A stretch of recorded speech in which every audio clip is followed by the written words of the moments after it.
Hello everyone, कैसे हो आप सभी लोग। इस वीडियो में मैं सैलरी के बारे में डिस्कशन करूंगा। In hand salary, gross salary. अगर आप एसएससी सीजीएल के थ्रू सेलेक्ट होते हो तो आपको कितनी मिलेगी। एसएससी सीजीएल के थ्रू अलग अलग ग्रेड पे की पोस्ट होती हैं। जैसे टैक्स असिस्टेंट हो गया 2400 ग्रेड पे की पोस्ट है। ऑडिटर हो गया 2800 ग्रेड पे की पोस्ट है। अकाउंटेंट है 2800 ग्रेड पे की पोस्ट है। इंस्पेक्टर हो गया excise inspector, income tax inspector, preventive officer, examiner, ये सारी 4600 ग्रेड पे की पोस्ट है। और साथ ही साथ हमारे पास असिस्टेंट सेक्शन ऑफिसर भी है, जो सीएसएस में लग सकते हो, आप एमबीए में लग सकते हो, वो भी 4600 ग्रेड पे की पोस्ट है। ठीक है, यहाँ पे पूरा सैलरी का स्ट्रक्चर आपको समझाऊंगा। साथ ही साथ मैं आपको सैलरी स्लिप्स दिखा दूंगा, ठीक है, हर ग्रेड पे की पोस्ट की कि क्या क्या सैलरी रहती है। एक हमारे पास 2800 ग्रेड पे की पोस्ट भी होती है, date is assistant account officer, ठीक है, या फिर असिस्टेंट ऑडिट ऑफिसर। दोनों की पोस्ट 4800 ग्रेड पे की होती है, गेस्टेड पोस्ट होती है ऐसे सीजीएल के थ्रू। उनकी सैलरी स्लिप अभी मेरे पास नहीं है। बाकी जो मेरे पास कलेक्ट हो पाई, इन सैलरी स्लिप को मैं आपको दिखाऊंगा भी और समझा भी दूंगा आपको कितनी सैलरी मिलेगी। कहीं ना कहीं जब भी हम गवर्नमेंट जॉब की तैयारी कर रहे होते हैं तो सैलरी एक बड़ा कंपोनेंट होता है कि हमें सैलरी कितनी मिलेगी, क्योंकि घर हमारा सैलरी से ही चलेगा। नो डाउट हम कितनी भी सोशल सर्विस कर लें, एट द एंड हमें सैलरी देखनी होती है कि हम कितना कमा पा रहे हैं, अपनी फैमिली को कितना दे पा रहे हैं। अच्छा, अगर हम बात करें, यहाँ पे बहुत सारे लोग ऐसे भी होंगे जो प्राइवेट सेक्टर में भी काम कर रहे होंगे, ठीक है, उन्हें जो भी सैलरी मिल रही होगी, तो यहाँ पे सैलरी उन्हें पता चलेगा कि अगर वो गवर्नमेंट सेक्टर में स्विच करने की सोच रहे हैं तो उन्हें सैलरी कितनी मिलेगी। अगर ये आपको आइडिया होगा तो आप अपनी तैयारी को बहुत अच्छे तरीके से कर सकते हो। और मोटिवेशन का काम भी करती है सैलरी स्लिप, कि हम मोटिवेटेड रहते हैं कि हाँ, एक टाइम होगा, आज मैं बेरोजगार हूँ, आज के मेरे पास ज़्यादा पैसे नहीं हैं, लेकिन कल मैं जब जॉब करूँगा तो मेरे पास इतनी सैलरी होगी, ठीक है, लाइफ मेरी अच्छी कटेगी। और गवर्नमेंट जॉब में सबसे बड़ी बात ये होती है कि जॉब जाने का खतरा नहीं होता, तो हम एक पीसफुल लाइफ जी सकते हैं। सिलेक्शन का प्रोसेस थोड़ा लंबा होता है, थोड़ा पेचीदा होता है, लेकिन फाइनली एक बार आप सिलेक्ट हो जाते हो तो आगे की ज़िंदगी आसान बन जाती है। अगर एसएससी सीजीएल एग्जामिनेशन की बात करूं, कल ही ऑफिशियल कैलेंडर आया था जिसमें हमें डेट्स मिल गई थी कि जो नोटिस निकलेगा एग्जाम को वो दिसंबर में निकलेगा। अभी 2 महीने हैं उसके अंदर, लेकिन जो आपका एग्जाम कंडक्ट कराया जाएगा वो मई में कंडक्ट कराया जाएगा, मई एंड में 2021 के अंदर। तो अभी लगभग 8 महीने आपके पास पूरे पूरे पड़े में, पूरी तैयारी आप इसमें एसएससी सीजीएल एग्जामिनेशन की कर सकते हो। बाकी एग्जाम्स के बारे में बताया गया था यहाँ पे, एमटीएस और कांस्टेबल जीडी, इन सभी एग्जाम्स के बारे में आपको पता चल गया था जो अपकमिंग एग्जामिनेशन है, कि उनके नोटिस कब निकलेंगे और एग्जाम्स कब कंडक्ट कराया जाएगा। शुरू करने से पहले मैं आपको थोड़ा सा ग्रेड पे के बारे में समझा देता हूँ। जैसे मैंने कहा, अलग अलग पोस्ट हैं तो उनका ग्रेड पे भी अलग अलग है। अगर आप सीजीएल से ज्वाइन करते हो तो 2400 ग्रेड पे की मिनिमम पोस्ट होती है टैक्स असिस्टेंट की। इससे कम ग्रेड पे वाली पोस्ट सीजीएल में नहीं है। उसके बाद यहाँ पे आपके पास 2800 ग्रेड पे की पोस्ट भी है सीजीएल में, 4200 ग्रेड पे की पोस्ट भी है, 4600 ग्रेड पे की पोस्ट भी है और 4800 ग्रेड पे की पोस्ट भी है। तो यहाँ पे 5 ग्रेड पे की पोस्ट हमें एसएससी के थ्रू मिलती है, सीजीएल एग्जामिनेशन के थ्रू। तो सभी को समझने की कोशिश करेंगे। ग्रेड पे का इंपॉर्टेंट फैक्टर क्या होता है, यहाँ से हमें बेसिक पे पता चलता है कि आपको बेसिक सैलरी कितनी मिलेगी, बेसिक पे कितना होगा, उसके ऊपर एचआरए डीए बहुत सारी चीज़ें होती हैं, वो एक एक करके हम देखेंगे। तो मैंने कहा 2400 ग्रेड पे है तो 25,500 बेसिक पे होगा आपका, 25,500 रुपये मिनिमम ये है। उसके बाद इसी तरह जैसे जैसे ग्रेड पे बढ़ता रहेगा आपकी सैलरी भी बढ़ती रहेगी और यहाँ पे लेवल भी आपका बढ़ता रहेगा, ठीक है। तो 4 लेवल से लेके 8th लेवल तक आपके एसएससी के सीजीएल एग्जाम के थ्रू जॉब्स लगती हैं।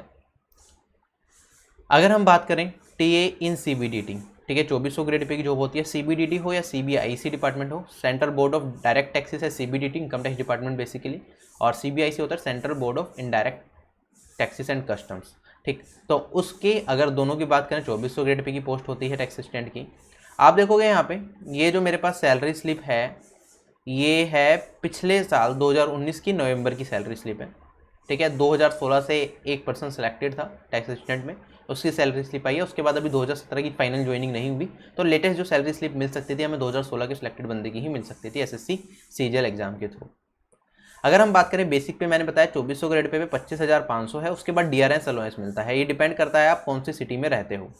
सॉरी, डीआरएस अलाउंस डिपेंड करता है महंगाई के ऊपर। जनरली अभी 17% चल रहा था, तो ये 17% के आसपास होगा डीआरएस अलाउंस, ठीक। तो यहाँ पे डीआरएस अलाउंस मेंशन है, कितना मिलेगा ये फिक्स होता है। कोई सी भी सिटी में काम कर रहे हो, कहीं भी काम कर रहे हो, सभी के लिए फिक्स होता है। जैसे जैसे महंगाई बढ़ेगी तो ये बढ़ता रहता है। अभी फिलहाल 17% है और जल्द ही जैसे अगले साल रिवाइज होगा। इस साल रिवाइज नहीं हुआ ड्यू टू कोविड, वरना साल में 2 बार बढ़ता है डीआरएस अलाउंस। अगर हम बात करें, ये एचआरए होता है, ठीक है। 17% किसका, बेसिक पे का। एचआरए होता है 24%। अगर आप एक्स सिटी में हो, जैसे दिल्ली हो गया या बड़े शहरों में हो, तो आपका 24% होगा। अगर छोटे शहरों में, गांव में पोस्टिंग आपकी मिलती है तो वहाँ पे जेड होता है, ठीक है, जेड सिटी कहते हैं जिसे हम गांव वगैरह में, तो वहाँ पे एचआरए आपका 8% ऑफ बेसिक पे होता है। और उससे ऊपर बीच वाली सिटी, जहाँ पे मिनिमम पॉपुलेशन के हिसाब से होता है, वाई सिटी के अंदर थोड़े ज़्यादा लोग रहते हैं गाँव वगैरह से, तो वहाँ पे जो आपका HRA होता है वो होता है 16%। HRA बेसिकली क्या होता है हमारे पास, हाउस रेंट अलाउंस, ठीक है, रहने के लिए आपको कितना खर्चा चाहिए। तो गवर्नमेंट क्या होती है, या तो आप क्वार्टर्स ले लो तो HRA आपको नहीं मिलेगा। अगर आप क्वार्टर्स नहीं लेते हो तो आपको HRA का कंपोनेंट दे दिया जाता है कि हमारी तरफ से तुम्हारे रहने के लिए इतना खर्चा है, ले लो आप, ठीक। तो ये डिपेंड करेगा जगह टू जगह। यहाँ पे जो सैलरी स्लिप है यहाँ पे 24% है, 24% कितना हो जाएगा इसका, 25,000 का, ये लगभग हमारे पास 6,000 रुपये निकल के आया। और ट्रांसपोर्ट अलाउंस है यहाँ पे 4212 रुपये का, ये भी डिपेंड करता है। अगर हम बात करें यहाँ पे तो टोटल जो सैलरी बनी ना वो बनी 40,167 रुपये। इसमें कुछ रिकवरीज भी होते हैं, ठीक है, ये ग्रुप इंश्योरेंस स्कीम में जाते हैं 10 रुपये, डिपेंड करता है ये भी अलग अलग चीज़ों पे, ठीक है। 10 भी है, कहीं कहीं आपके 30 कटेंगे, कहीं 50-60 कटेंगे, ठीक है। और अगर हम बात करें यहाँ पे एक जो हमारे पास होता है, ये वाला पार्ट आप फिलहाल छोड़ सकते हो, एम्प्लॉय टियर 1 एरियर्स, मतलब ये पहले का जो पैसा कटना था, क्योंकि स्टार्टिंग में सैलरी पूरी दी होगी, पहले पैसा नहीं काटा होगा एम्प्लॉय टियर 1 का, तो वो वाला यहाँ पे काटा गया, तो इस वाले पार्ट को फिलहाल छोड़ो। एक होता है हमारे पास EMP टियर 1, ये क्या होता है हमारे पास, ये होता है 10% ऑफ बेसिक पे प्लस DA, 10% ऑफ बेसिक पे प्लस DA। ये वाला जो कंपोनेंट है ये हमारा जाता है नेशनल पेंशन स्कीम में। तो ये बेसिक पे था, ये DA था, इन दोनों का 10% निकालेंगे तो हमारे पास आ जाएगा इतना। इतना आपको गवर्नमेंट आपकी सैलरी से काट लेती है, जब आप रिटायर होगे तो आपको पेंशन के तौर पे दे दिया जाएगा, ठीक है। नेशनल पेंशन स्कीम में जाता है, इसमें इंटरेस्ट भी मिलता है आपको। अच्छा, जितना ये है ना इतना ही गवर्नमेंट, इसका मतलब ये मान चलो अगर ये 2984 रुपीज़ है, इसका 140% गवर्नमेंट क्या करेगा, अपनी तरफ से आपके खाते में डालेंगे। तो वो वाला भी एक तरह से आपकी सैलरी का कंपोनेंट ही है। तो अगर ये 3,000 है, इसका अगर मैं 140% निकालूंगा तो लगभग 4200 रुपये गवर्नमेंट भी आपके खाते में और डालेगी। तो जो अगर मैं ग्रोस सैलरी की बात करूँ आपकी, यहाँ पे दिख तो रहा है कि आपकी सैलरी इतनी है, इसमें आपका लगभग 4200 रुपये और जुड़ेगा। और एक्स सिटी में कह सकते हैं टैक्स असिस्टेंट की, अगर आप 2400 ग्रेड पे की पोस्ट लेते हो, चाहे आप इनकम टैक्स डिपार्टमेंट, चाहे एक्साइज डिपार्टमेंट है, या फिर अगर आप CHSL के थ्रू भी ज्वाइन करते हो, ठीक है, तो भी CHSL में भी 2400 ग्रेड पे की पोस्ट होती है, पोस्टिंग असिस्टेंट, सोर्टिंग असिस्टेंट की। उसमें भी आपका जो सैलरी लगभग बनेगी वो 45,000 के आसपास, 44,000 के आसपास ये मान के चलो ये बन जाएगी, ठीक है। यहाँ पे पूरा ही लिखा हुआ है 44,344। ये 1 साल पहले की सैलरी स्लिप है। इसके बाद जो ईयरली प्रमोशन होता है वो तो आपका अलग होता ही है, देख लो एक बार, ठीक है। जैसे आपने यहाँ पे ज्वाइन करा ना, तो 1 साल के बाद आपका ये बढ़ के इतना हो जाएगा, ठीक है। बेस पे बढ़ जाएगा, बेसिक पे बढ़ गया तो बाकी सारी चीज़ें भी अपने आप ही बढ़ जाएंगी उस हिसाब से, ठीक है। तो ये पिछले साल की थी, मतलब जो 2016 से अभी लगा था, तो इनकी सैलरी अभी यहाँ पे 3% और ज़्यादा बढ़ गई होगी। बाकी DA साल में 2 बार रिवाइज होता है तो वो ज़्यादा बढ़ता रहता है, क्लियर है। अभी फिलहाल फ्रीज हुआ है, नेक्स्ट ईयर से DA दोबारा बढ़ेगा। अच्छा, अगर हम बात करें, हमने अभी 2400 ग्रेड पे की पोस्ट देखी थी, अब मैं दिखा रहा हूँ आपको 2800 ग्रेड पे की पोस्ट। ये है salary slip of accountant, ministry of health, ठीक है। ये 2017 से ही सिलेक्टेड एक भाई हैं, ठीक है, उनसे ही मैंने सैलरी स्लिप ले ली थी। तो ये 2800 ग्रेड पे की पोस्ट है, ठीक है, मिनिस्ट्री ऑफ हेल्थ में है ये। और आप देखोगे यहाँ पे जो टोटल सैलरी बनी ना आपकी, बेसिक पे कितना हो गया 2800 ग्रेड पे 29,200 रुपये। उसके ऊपर आपका DA मिलेगा, ठीक है। दिल्ली में पोस्टिंग है तो ये मेरे ख्याल से ये यहाँ पे DA तो 17% ही है, सॉरी।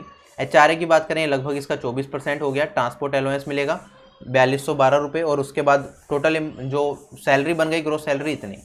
ये ग्रोस सैलरी हमारे पास, क्योंकि इस सैलरी पे कोई बहुत ज़्यादा इनकम टैक्स तो आपका बनना नहीं है, ग्रोस सैलरी इतनी हो गई। उसके बाद मैंने कहा जो EMP टियर 1 में जो पैसा कटेगा डिडक्शन के तौर पे, इसका 140% आपको और मिलेगा। तो ये 3,000 है, लगभग इसका 140% और निकालेंगे, लगभग 5,000 और। तो आप मान के चलो अगर 2800 ग्रेड पे की पोस्ट आपकी लग रही है तो इसका मतलब 50,000 रुपये सैलरी हो गई आपकी लगभग। और आप मान के चलो आपका जो पैकेज हो गया ईयरली पैकेज, वो 6 लाख पर एनम के हिसाब से हो गया। क्लियर है ये वाला पार्ट, अगर 2800 ग्रेड पे की जॉब आप लेते हो तब भी। और हर साल इंक्रीमेंट जो होता है वो होता ही है। अच्छा, इसी तरह ऑडिटर की भी एक पोस्ट होती है CGDA में, ठीक है, CAG में, ये भी 2800 ग्रेड पे की पोस्ट होती है। तो यहाँ पे मैंने अकाउंटेंट के दिखाया कि एक्स सिटी दिल्ली की पोस्टिंग थी वो, क्योंकि मिनिस्ट्रीज जो हैं सारी की सारी दिल्ली के अंदर है मोस्टली, और वहीं पे पोस्टिंग होती है, तो वो HRA 24% ही रहता है।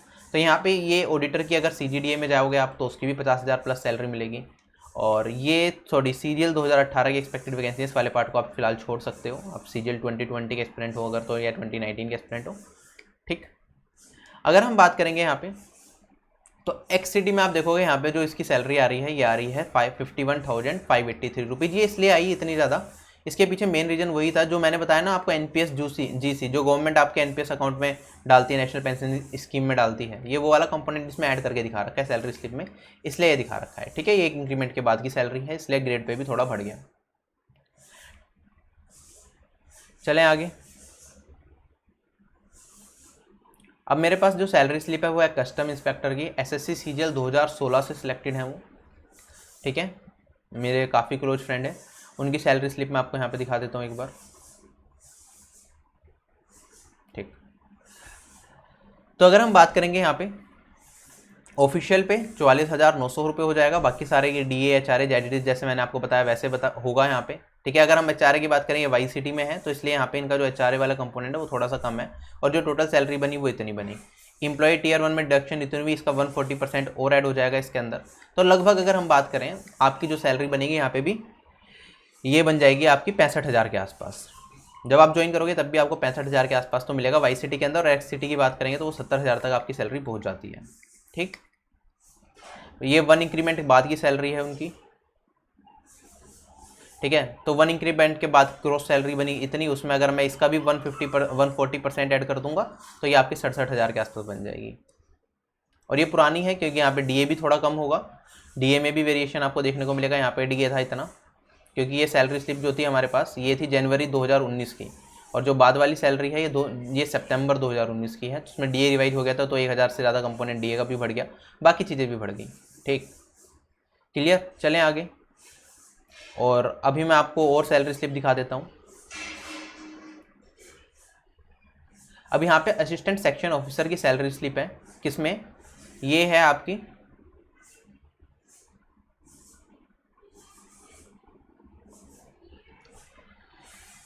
असिस्टेंट सेक्शन ऑफिसर की सैलरी स्लिप। ठीक, और अगर आप यहाँ पे देखोगे ये भी क्या है आपके पास 1 इंक्रीमेंट बाद की सैलरी स्लिप है, और इसमें आप देखोगे टोटल इमोल्यूमेंट जो आपकी ग्रोस सैलरी बनी वो बनी 66,884 रुपये। ये सैलरी है सितंबर 2019 की, और ये 2016 से सिलेक्टेड पर्सन की है। अगर हम बात करें यहाँ पे इतनी सैलरी बन रही है, उसके बाद इसका 140% और ऐड करोगे तो आपका ये 70,000 से ऊपर पहुँच जाएगा।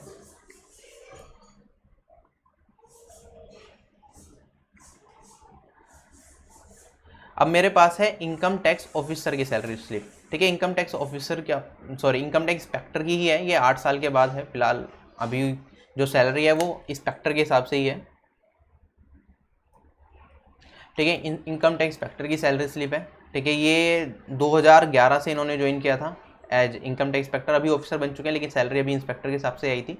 तो आप देखोगे जो इनकी सैलरी बनी अभी लगभग 8 साल काम करने के बाद, जो इनकी टोटल सैलरी हो गई वो हो गई यहाँ पे ग्रोस सैलरी आ रही है 89,376। ये एक्स सिटी में है, 24% है, बाकी चीज़ें तो लगभग सेम सी ही हैंगी।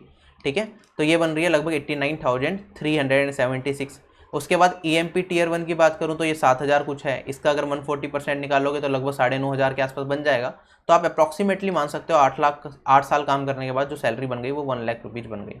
अच्छा, अगर आप अभी ज्वाइन करोगे CGL 2020 से, जब तक DA आपका बढ़ के काफ़ी ज़्यादा हो जाएगा और हो सकता है उसके बाद नेक्स्ट पे कमीशन का भी हो, तो जब आप काम करके 8 साल काम कर चुके तो आपकी सैलरी आराम से 1 लाख से ऊपर होगी। ठीक है, तो सैलरी अपने आप बढ़ती रहती है, महंगाई के हिसाब से अलग सैलरी बढ़ती है। बाकी जो नॉर्मल 3% का इंक्रीमेंट होता है सैलरी में हर साल वो अलग होता है। ठीक है, इस तरह से सारी की सारी चीज़ें चलती हैं। प्रमोशन होता है तो उसमें सैलरी अलग बढ़ती है आपकी, बहुत सारी चीज़ें हैं। तो आई होप आपको सारी चीज़ें क्लियर हो गई होंगी, आपको समझ आया होगा कितनी सैलरी आपको मिलेगी अगर आप एक्साइज इंस्पेक्टर या कोई SSC CGL एग्जाम क्लियर करते हो तो किस पर्टिकुलर पोस्ट पे आपको कितनी सैलरी मिलेगी। अच्छा, अगर हम बात करें यहाँ पे आप अनअकैडमी पे मुझे फॉलो कर सकते हो। मैं आपको SSC एग्जाम्स के लिए पढ़ाता हूँ। मैंने खुद SSC CGL एग्जाम क्लियर किया हुआ है और इनकम टैक्स डिपार्टमेंट में मेरा सिलेक्शन हुआ है। आप देख सकते हो यहाँ पे मेरे काफ़ी सारे लेक्चर्स आपको मिलेंगे। ठीक है, 60+ फ्री वीडियोज हैं जिनकी आप हेल्प लेके अपनी तैयारी पूरी अच्छे तरीके से कर सकते हो। बहुत कुछ आपको सीखने को मिलेगा।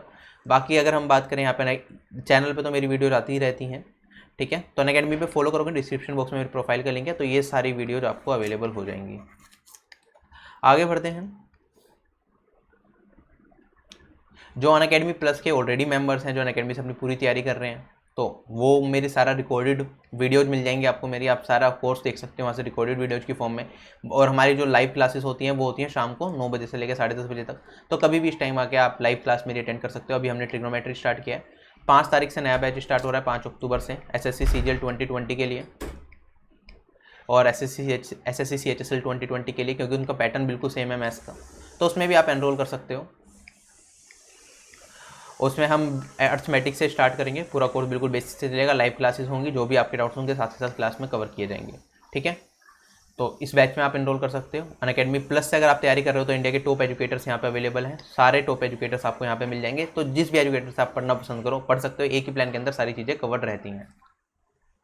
प्रोसेस क्या होता है अनअकैडमी प्लस ज्वाइन करने का? आपने क्या करा, अनअकैडमी ऐप इंस्टॉल करी।